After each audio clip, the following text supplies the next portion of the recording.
Assalamualaikum warahmatullahi wabarakatuh. Para pemirsa, orang baik itu jejaknya bisa dilihat dengan jejak kebaikan. Di mana dia berada, kita mengikuti ceritanya dengan cerita kebaikan. Tapi ada juga orang-orang yang jejaknya itu jejak kriminal. Di mana dia berada, timbul masalah-masalah yang berhubungan dengan masalah duit. Itu yang terjadi pada Yusuf Mansur dan keluarganya. Juga ada penadah-penadah sedekahnya. Di mana Yusuf Mansur datang, pasti di situ nanti akan meninggalkan cerita-cerita yang bermasalah dari segi materi.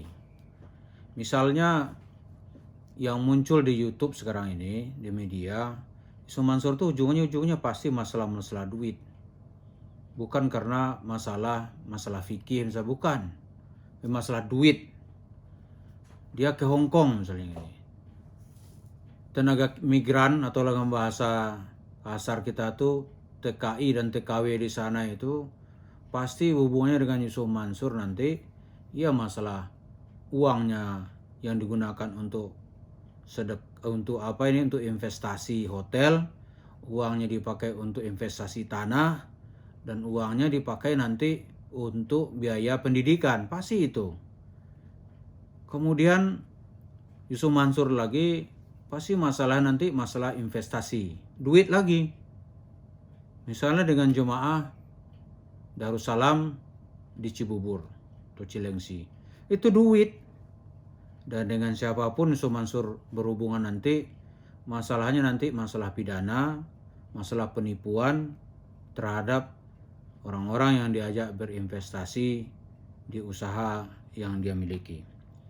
Seperti kita jelaskan di TKI di Hong Kong, itu Yusuf Mansur paling sedikit telah menggondol harta para TKI itu selama 7 tahun. Di dalam ceritanya itu ya tidak kurang dari 50 miliar lebih duit tenaga kerja yang tidak jelas juntrungannya. Dia ke Masjid Darussalam, itu juga menyisakan cerita kriminal, di mana hampir 55 miliar jemaah masjid dia perdaya. Dia datang seperti seorang pengemis yang menjanjikan keuntungan usaha, menjanjikan surga, menjanjikan cerita Islam, cerita syar'i. Tapi setelah itu uangnya entah kemana. Itulah yang sekarang yang diributkan oleh para investornya, kemana uang kami. Tapi Yusuf Mansur sepertinya dengan enteng berkelit dari cerita-cerita ini, seolah-olah dengan wajah tidak berdosa gitu. Malah dia dengan ganasnya balik menuntut orang-orang yang menuntut dana investasinya seperti seorang penjahat. Seolah-olah kehormatan dirinya ternoda, padahal tidak begitu. Orangnya minta, kembalikan dong uang kami, itu aja. Misalnya yang kita tahu ini, jemaah, saya banyak teman saya di jemaah Darussalam itu. Dia hanya minta uang investasinya dikembalikan, titik. Udah. Karena ada 12 tahun gak kejelas-jelas juntrungannya. Tapi Yusuf Mansur menjelaskannya, menjawabnya berbelit-belit, bertele-tele, tapi nanti mencoba mencari pengacara-pengacara handal untuk menjelaskan bahwa dia tidak bersalah gitu. Tapi ditemui tidak bisa. Diajak mediasi tidak bisa gitu. Inilah catatan kriminal, di mana Yusuf Mansur itu datang pasti membawa cerita kriminal. Yang kita ungkapkan ini yaitu fakta, bukan mau memfitnah gitu. Fitnah juga buat apa?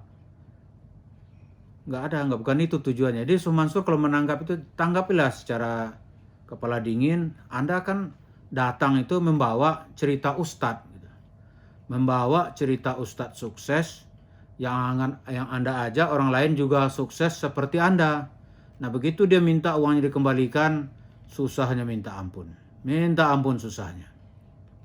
Pada saat yang sama Anda mengajak orang lain lagi berinvestasi, apakah membeli saham bola, itu nggak ada orang yang mau percaya. Kalau ada orang mau percaya mungkin ya dia belum kenal siapa Yusuf Mansur gitu. Kalau yang sudah kenal pasti tidak akan mau lagi.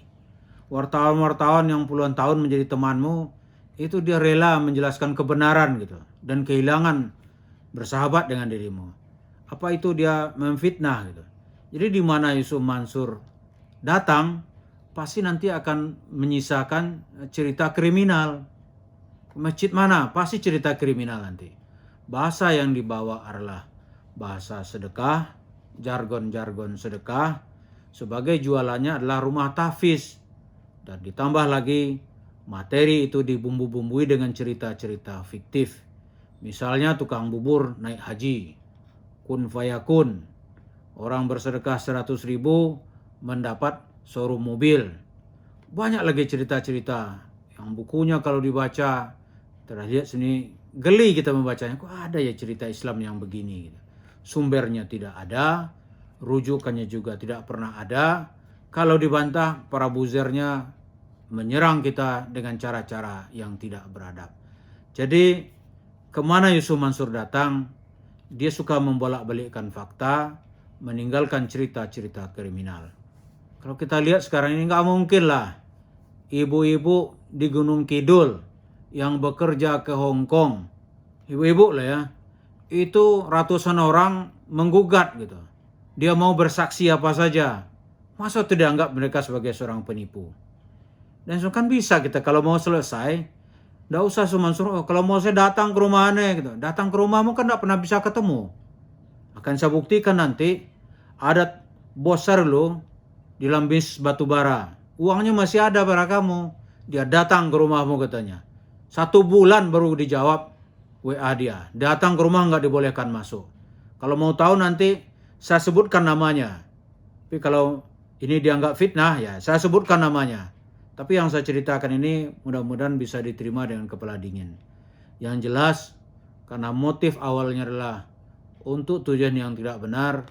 Kemana saja Yusuf Mansur datang, dia pasti menimbulkan cerita-cerita kriminal. Penuh dengan kebohongan, penuh dengan tipu daya, bahkan sangat merusak ajaran Islam itu sendiri. Terima kasih, mudah-mudahan kita beragama tetap memakai akal pikiran kita yang waras, sehingga kita tidak terpedaya oleh orang-orang yang punya semangat untuk memperdaya. Terima kasih. Assalamualaikum warahmatullahi wabarakatuh.